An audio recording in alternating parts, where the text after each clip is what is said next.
জাতীয় দলের batting coach হিসাবে মেয়াদ বাড়ল আশরাফুলের। জাতীয় দলের ব্যাটিং কোচ হিসাবে চুক্তির মেয়াদ বাড়ল মোহাম্মদ আশরাফুলের। গেল বছর 2 সিরিজের জন্য দায়িত্ব নিয়ে জাতীয় দলের ব্যাটিং কোচ হিসাবে যাত্রা শুরু করেন আশরাফুল।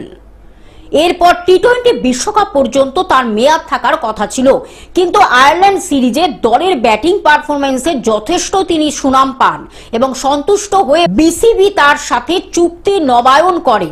নতুন চুক্তি অনুযায়ী 2027 ওয়ানডে বিশ্বকাপ পর্যন্ত দলের সাথেই থাকবেন তিনি। ইতিমধ্যে নতুন চুক্তির দায়িত্ব শুরু করেছেন মোহাম্মদ আশরাফুল। এই দফায় তার প্রথম কাজ শুরু হবে পাকিস্তানের বিপক্ষে 3 ম্যাচের ওয়ানডে সিরিজ দিয়ে। জাতীয় দলের ব্যাটিং কোচ হিসাবে চুক্তির মেয়াদ বাড়ালো মোহাম্মদ আশরাফুলের।